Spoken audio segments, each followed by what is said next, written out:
Hi, we're Quentin Cures Volumes. My name is James. I wanted to come on and do a little wrap up of what I read in November and talk about what I'm going to read in December. So, the first thing I read in November was The Melancholy of Resistance by Laszlo Krasznahorkai. Krasznahorkai, you may know, won the Nobel Prize for Literature in October. So that was the main reason that I decided to give this book a try. And this is a novel. It's the second in his Apocalypse Quartet, although I'm told that it's not a kind of narrative series such as a Game of Thrones where you need to read the first book to understand the second book. So I don't have that as an excuse for not completely understanding this book. This is a challenging novel, to tell you the truth. One thing, and it's, look, you're gonna say that I'm just a middle class bourgeois Philistine. Look at this. There's no paragraphs. There are like every 30 pages or so. There's a break. And there's a couple of very big sections, but no paragraphs. And that made it, in a way, more challenging for me. I think I would have liked it better. Maybe Krasznahorkai doesn't want me to like his book. Maybe he wants me to be oppressed and suffocated by his endless paragraphs. It does have sentences. So it's got that on some authors I could mention, but I won't. Now, what happens in The Melancholy of Resistance? It's set in a Hungarian town, a small town. It has a movie theater, has a train station. There's electricity and street lights, but it's not a city, and it's not the countryside exactly. Things are, we're told from the very beginning, just kind of going to hell, and have been for a while. Let me. We start off where. Some passengers are taking a train to this city or this small town where most of the action takes place, but the train car that was supposed to take them there just doesn't show up. To tell the truth, none of this really surprised anyone anymore, since rail travel, like everything else, was subject to the prevailing conditions. All normal expectations went by the board, and one's daily habits were disrupted by a sense of ever-spreading, all-consuming chaos, which rendered the future unpredictable, the past unrecallable, and ordinary life so haphazard that people simply assumed that whatever could be imagined might come to pass. That if there were only one door in a building, it would no longer open. That wheat would grow head downwards into the earth, not out of it. And that, since one could only note the symptoms of disintegration, the reasons for it remaining unfathomable and conceivable, there was nothing anyone could do except to get a tenacious grip on anything that was still tangible. Which is precisely what people at the village station continued to do when, in hope of taking possession of the essentially limited seating to which they were entitled, they stormed the carriage doors, which, being frozen up, proved very difficult to open. That is one sentence.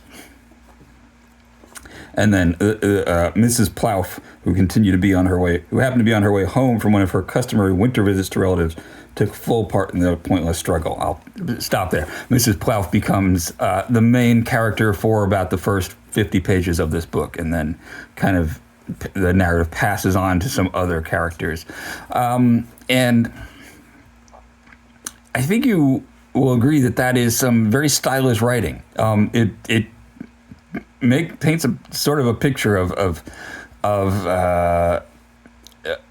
chaos and decay and entropy, right? Things just aren't quite right, and maybe you can relate somewhat to that, maybe from your own life, your own situation, and so it is in pieces quite effective, and there are characters that are quite enjoyable, like Voluska and Professor Esther. I kind of liked him. He's a retired music teacher who has weird ideas about tuning, and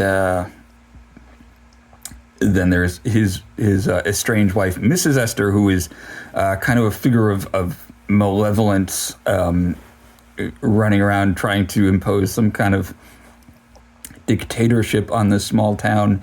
There is also a circus that comes, and the main or only attraction is a large stuffed whale in a trailer that you can pay to see. Valiska is the son of Mrs. Plouffe, who we meet in the first chapter. He's kind of a village idiot of sorts, but he's not an idiot, really. He's peculiar and is kind of a messenger for a lot of people, and a companion of sorts to Mr. Esther. So Esther, at a certain point in the past of this novel, has quit running the local music academy. Let's see. This is pretty good. He felt that professor is carelessly ventured out. It might cancel the program, but okay, that was not the passage that I wanted to read.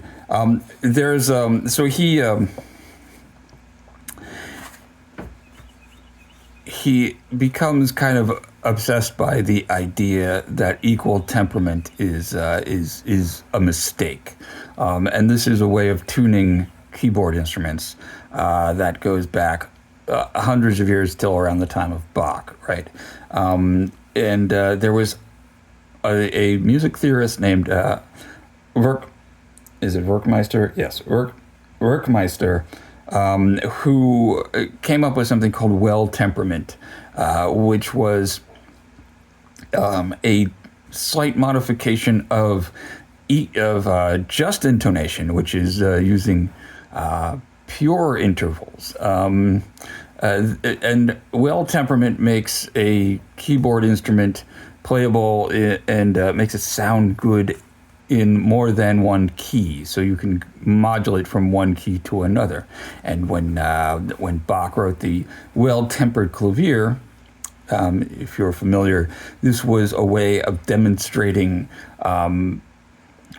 one of the cool things you could do when you tuned this way, which is you can modulate from one key to another, and to another, and it still sounds good. And if you use the just intonation, which is pure intervals, and you tune everything exactly pure you can do that in one key, but another key that you might modulate to will sound somewhat more noticeably out of tune. And the further you get from that original key that's tuned in just intonation is going to sound more and more discordant. Equal temperament kind of makes everything sound... everything is out of tune, at least a little bit, but it's all out of tune the same amount. So you can go from one key to another and not have to be concerned about that. So maybe you can see how this relates to things kind of falling apart. Esther tries retuning his own pianos to variations on this. To be honest, the account of Werkmeister, I think, is a little bit inaccurate, because I think he's implying that Werkmeister suggested equal or promulgated equal temperament when what he promulgated was well temperament, which is not the same thing. Anyway, you don't come here for that kind of digression. Maybe you do. Let's see, what else did I read? 20 Love Poems and A Song of Despair. By Pablo Neruda, and I read both the Spanish and the English of this, and this is a bilingual edition from Penguin Classics. These are, some of them, and a lot of people in the comments when I've read these on Poetry Thursday have said that they're kind of creepy, and some of them are not. They're certainly the poems of a young person, of let's say passionate person, maybe an obsessive person, to the degree that to a modern to our sensibilities today, will seem a bit off-putting, a bit scary, a bit perhaps threatening. Though he doesn't ever threaten anyone, but there are some things in here that are that will make you say, maybe you would not want this kind of person to be in a relationship with someone that you care about. That's all I'll say about that. And maybe that's why it ends with the Song of Despair, because she's like, this guy, I've had enough. So let's see. I also, I'm almost finished with something from November, which is the first volume of The Lord of the Rings, called The Fellowship of the Ring. I'm reading that for the Randy Ray Lone Star Book Club, and that's a lot of fun. I've read it before, of course. I've seen the movies a couple of times, so I'm reading it on my Kindle and quite enjoying it. Also, switching between that and Audible, who is his name? Michael Inglis, I think. It's not the Andy Serkis audiobook, it's the Inglis audiobook. Another Spanish work was Short Stories in Spanish for Beginners, Volume 1 by Ollie Richards. Ollie Richards has he's got a whole empire of, books in foreign languages for beginners and intermediate language learners. These are, well, okay. Last month, the month before, I read a couple of other short story collections for Spanish learners that were barely stories. They were really, really boring. These were at least attempting to be actual stories that you would not necessarily know from the beginning where it's going to end up. They're pretty interesting. Are they the best? This isn't John Cheever, but it's entertaining, and that's good enough for me as I try to keep myself on track in improving my Spanish reading. But there are some science fiction. There's some historical, some kind of fantasy stories about knights and warring kingdoms, and some modern stories about going to eat paella and not succeeding. So I don't. If you are a native reader of Spanish, I don't think there's any reason for you to pick this up. But if you're a learner, I recommend this, and I've ordered the second volume, so I'll continue to give these a try. I think they're quite useful, and it's all Spanish, so there's no facing page translation, but it's geared to be, the vocabulary is limited so that it's within the first 1,000 or 2,000 most common Spanish words. So you can get practice with those. You will notice that there are certain words that are used almost to an excessive amount in here that you might not in a more some native content encounter quite so frequently. But I did like it. And then I read this collection of essays called Banjo Roots and Branches, edited by Robert Winans. This is for people who are interested in the history of the banjo and kind of the deep roots of the banjo. So where it originated, like what were the instruments that were the model of the banjo? So with Western instrument, I was talking about the well-tempered clavier. A clavier is a kind of keyboard instrument. We have, documentary history of the development of different keyboard instruments, starting with old organs and harpsichords through up to the modern, piano. We don't really have that for the banjo, going back more than, the mid 1800s or earlier. But don't we? A lot of things have been discovered, right? And this book, this is about 10 years old. It's from 2015. But there have been a lot of discoveries, some things that were sitting around sort of in plain view, waiting to be fully analyzed, appreciated by banjo historians, and so the essays in here are kind of a distillation of a lot of that recent research. People are some of the authors of the articles in here spent their time going to parts of Africa, West Africa, where we know that many of the slaves who populated the Caribbean and the southern United States, where they originated, and looking at some of the instruments that are similar in construction to the early North American and Caribbean examples of the banjo that we have. Looking at some images,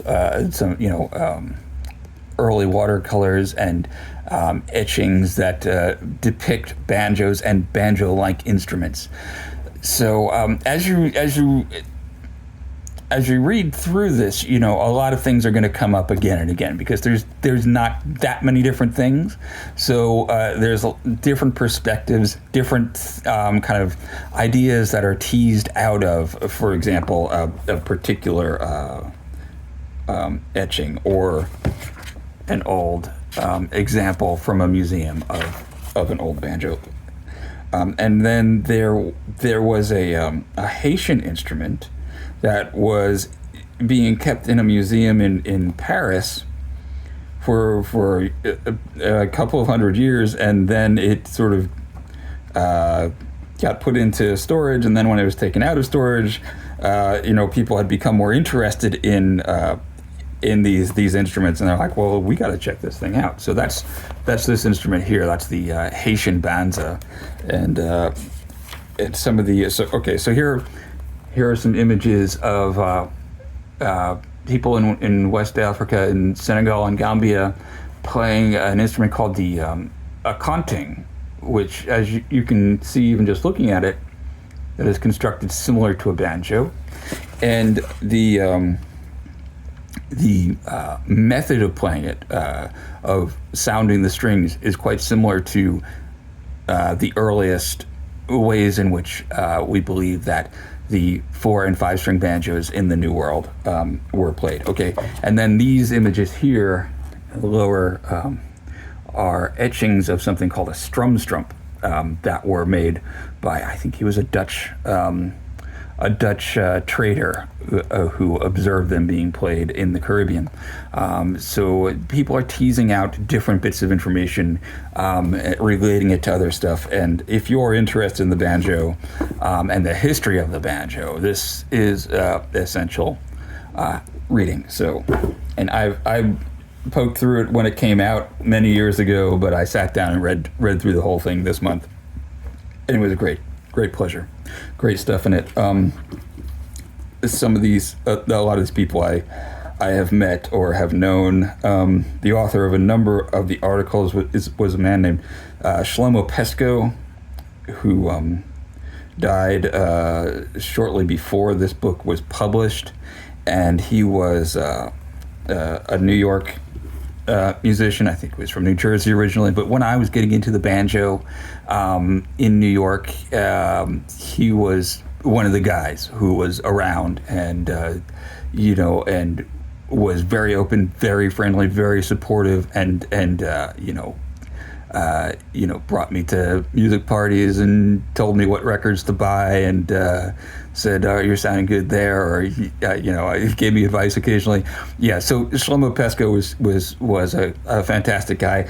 I didn't know he was such a great writer or such an intellectual force. I knew him as a musician and as a cool guy around the scene, but he's got some great stuff in here. So that was Shlomo Pesco, and that's Banjo Roots and Branches. Okay, what am I reading in November? I've already read a short book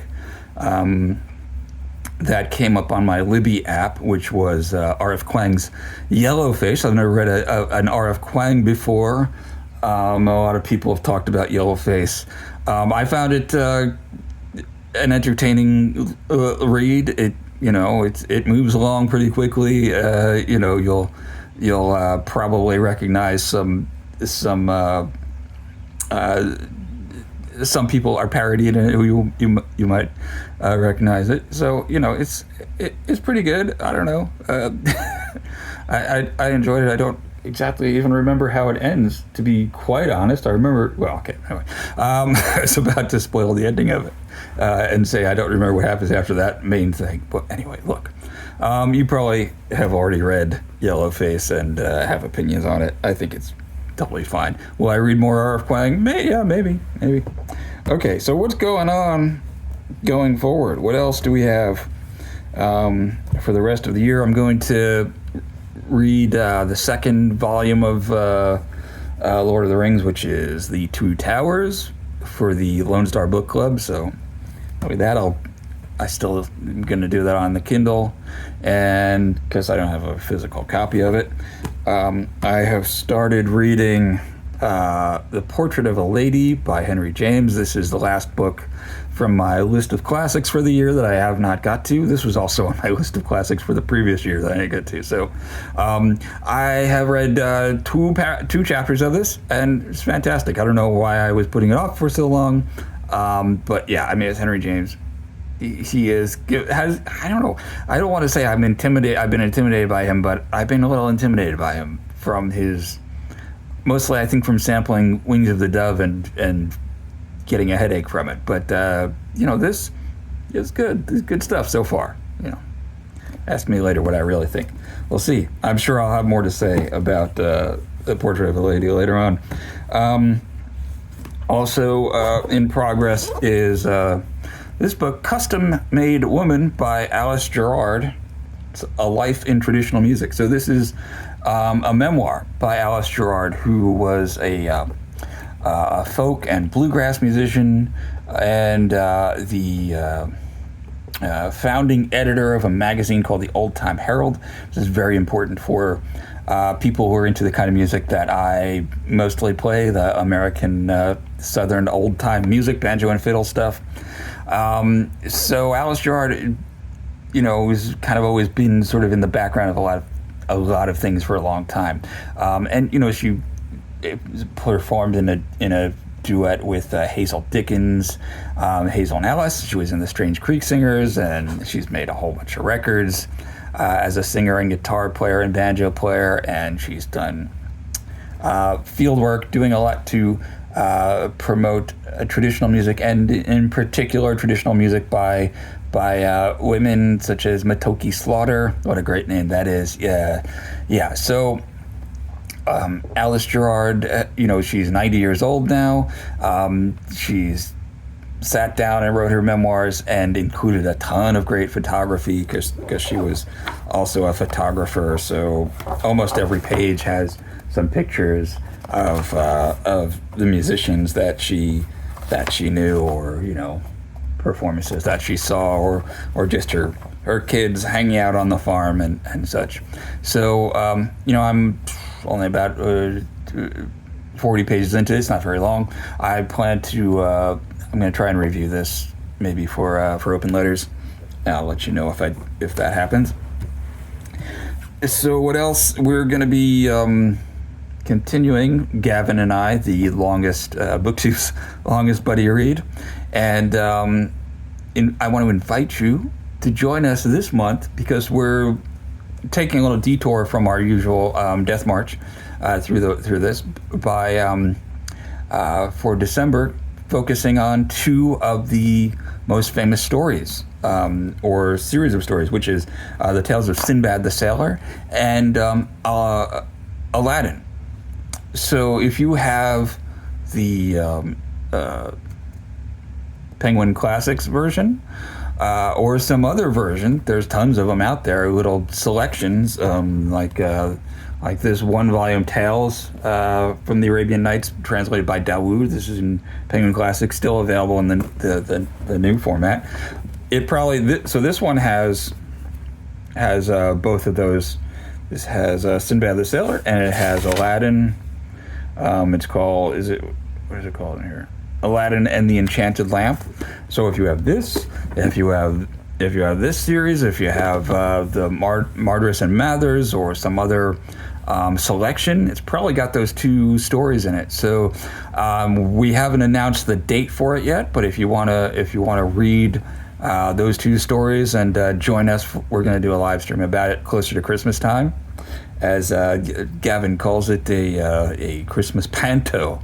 I'm not sure what he's on about. It has something to do with lorries and chips and cricket or something. So so join us for that if you're curious about the Arabian Nights, but not quite 3 long volumes curious about the Arabian Nights. So that's what we have. I've got a few other things. I showed you in a video last month about my loose ends that I have. We'll see. Will I finish reading those T.S. Eliot plays? Will I get to the end of my reread of Shakespeare sonnets? It's probably not all going to happen, but some of it might happen. We'll see. Anyway, what else? Oh, also, just to remind you, I've got the Cinephile Sundays with Randy Ray. We're doing that every other Sunday. We just did a great episode on the Big Country from 1958 with Libero Paradiso. That was a lot of fun. It's a great movie. We haven't nailed down what we're doing next, but I will announce it on here. You can count on that. All right. Thanks for watching. Have a good day. Bye.